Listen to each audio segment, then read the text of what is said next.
संसद में राहुल गांधी अगर फ्लाइंग किस कर दें तो हंगामा हो जाता है, लेकिन भाजपा के सांसद के अश्लील इशारे पर किसी का ध्यान नहीं जाता। यह तस्वीर देखकर आप किसी सड़क छाप और सांसद में फर्क नहीं कर पाएंगे। गौतम गंभीर दिल्ली से भाजपा के सांसद हैं, लेकिन इनकी हरकत देखकर आपको सड़क छाप की याद जरूर आएगी। तो हुआ यूं कि श्रीलंका में भारत और नेपाल के बीच मुकाबला चल रहा था और कमेंटेटर गौतम गंभीर मैदान से बाहर जा रहे थे। दर्शकों ने गौतम गंभीर को देखकर कोहली कोहली के नारे लगाने शुरू कर दिए। उसके बाद गौतम गंभीर ने पहले लोगों को देखा और फिर ऐसा इशारा किया जो सभ्य समाज में असभ्य और अश्लीलता का प्रतीक माना जाता है। यह इशारा करके गौतम गंभीर तो वहां से चले गए, लेकिन ऑडियंस सोच में पड़ गई कि एक बेशर्म सांसद, माफ कीजिएगा माननीय सांसद ने कैसा इशारा कर दिया। अब जरा सोचिए, ऑडियंस में कितने बच्चे होंगे, कितनी महिलाएं रही होंगी, कितने बुजुर्ग होंगे। अब वो सब लोग इस इशारे का क्या मतलब निकालें, ये एक बड़ा सवाल है। एक संस्कारी पार्टी के सांसद को ऐसी हरकत कितनी शोभा देती है, इसका जवाब चाहें तो आप कमेंट में कर सकते हैं। आप सांसद हैं तो कुछ भी कर देंगे, कोई भी हरकत कर देंगे।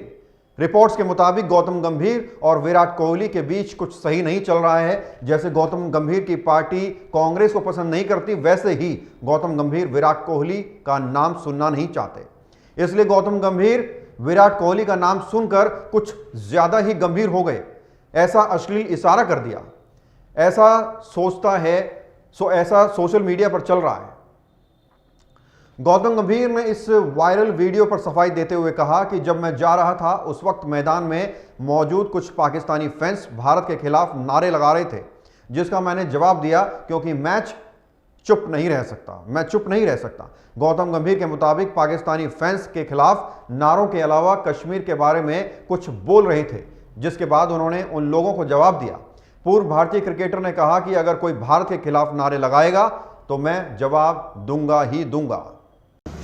सबसे पहले उस वीडियो के बारे में आपका क्या रिएक्शन है, क्या हुआ था, पूरा बताइए। देखिए, पहली बात तो ये, जो सोशल मीडिया में दिखाया जाता है उसमें कोई सच नहीं होता, क्योंकि सोशल मीडिया में लोग अपनी तरफ से जो दिखाना चाहें वो दिखाते हैं। सच्चाई है, जो भी वीडियो वायरल हुआ है उसमें सबसे बड़ी सच्चाई है कि अगर आप एंटी इंडिया स्लोगन्स लगाएंगे और अगर आप ये बोलेंगे कि हिंदुस्तान मुर्दाबाद या फिर कश्मीर के बारे में बात करेंगे, तो फिर बंदा किसी तरीके से तो रिएक्ट करेगा या फिर हंस के चला जाएगा। तो सिर्फ यही कारण था कि वहां पर 2 या 3 पाकिस्तानी लोग थे जो एंटी इंडिया चीजें बोल रहे थे, हिंदुस्तान मुर्दाबाद बोल रहे थे और कश्मीर के बारे में बोल रहे थे। तो ऑब्वियसली वो नेचुरल रिएक्शन है। मैं अपने देश के बारे में या देश के अगेंस्ट कुछ सुन नहीं सकता हूँ। यानी कि आप कह रहे हैं कि जब आप यहाँ से कमेंट्री खत्म करके निकल रहे थे तो लगातार इस तरफ से इस तरह के नारे लगातार लगाए जा रहे थे। बिल्कुल, और इसी के कारण वो रिएक्शन था। अगर आप गालियां देंगे या देश के बारे में कुछ उल्टा बोलेंगे, अगर पर्सनली भी गालियां देंगे, तो आप क्या एक्सपेक्ट करते हैं कि हंस के चले जाऊं या कुछ ना बोल के चले जाऊं? उस तरीके का तो मैं व्यक्ति हूं भी नहीं। सर, क्या कहेंगे ऐसे लोगों को आप?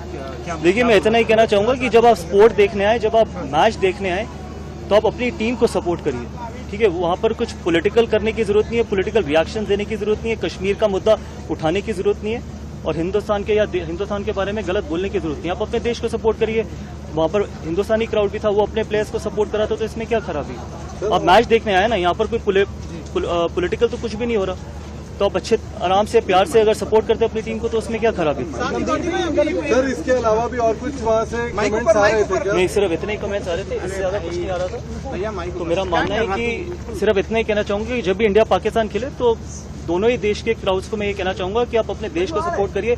किसी भी खिलाड़ी को या किसी भी व्यक्ति को ना उसके देश के बारे में कुछ गलत बोलिए, ना कश्मीर के बारे में कुछ बोलिए। ऐसा डाला गया कि मीडिया पे कि धोनी की आवाज आ रही थी, उस पर आपने रिएक्ट किया, ऐसी बात? देखिए, तभी मैं कह रहा हूँ ना, सोशल मीडिया में जो दिखाया जाता है वो अपनी मर्जी से ट्विस्ट किया जाता है। सोशल मीडिया में दिखाया जाता है जो मन करता है उस तरीके से दिखाया चाहते हैं, क्योंकि सोशल मीडिया में सब कुछ तो कैप्चर होता नहीं है और सब कुछ तो दिखाया जाता नहीं है। तो मेरा मानना है कि अगर वहां पर इंडियन क्राउड था, वो अगर किसी को भी सपोर्ट कर रहा था या किसी के भी नारे लगा रहा था, तो मेरी तरफ से नहीं लगा रहा था। मैंने तो उन लोगों को रिएक्ट किया था जिन लोगों ने मेरी तरफ या फिर हिंदुस्तान मुर्दाबाद के नारे लगाए थे। मुझे वहाँ पर 3-4 लोग इस तरीके के खड़े थे, तो उससे आप मुझसे क्या एक्सपेक्ट करते हैं कि कुछ ना बोला जाए? और बहुत ही कई बार हमने देखा कि इस तरीके से। अब लेंगे एक छोटा सा ब्रेक और ब्रेक के बाद आपको बताएंगे उदयनिधि स्टालिन के सनातनी विरोधी बयान पर बंगाल की मुख्यमंत्री ममता बनर्जी ने क्या कुछ रिएक्शन दिया। भगत चंद्रा हॉस्पिटल विश्व की सभी आधुनिक और बुनियादी सुविधाओं से परिपूर्ण एक world class multi speciality hospital Mahavir Enclave Palam डावडी रोड पर स्थित साउथ वेस्ट दिल्ली का एकमात्र मल्टी स्पेशलिटी हॉस्पिटल जहां 24 घंटे आपकी सेवा में उपलब्ध हैं वेल क्वालिफाइड डॉक्टर्स और हेल्पिंग स्टाफ। डॉक्टर CM भगत द्वारा स्थापित भगत चंद्रा हॉस्पिटल आपकी सेहत का ख्याल रखना ही इसकी प्राथमिकता है, वो भी अफोर्डेबल रेट्स में।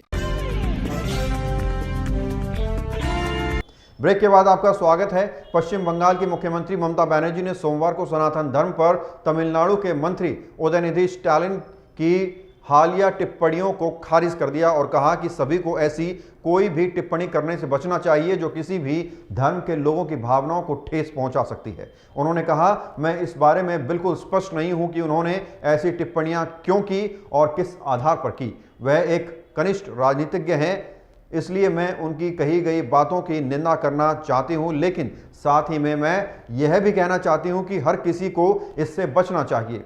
वह जो टिप्पणियां करते हैं उनसे किसी भी धर्म के लोगों की भावनाएं आहत हो सकती हैं। ममता ने कहा कि हालांकि वह तमिलनाडु और पूरे दक्षिणी भारत के लोगों का सम्मान करती हैं, लेकिन वह मुख्यमंत्री और द्रमुक प्रमुख MK स्टालिन के बेटे उदयनिधि स्टालिन की सनातन धर्म के बारे में कही गई बातों से सहमत नहीं है।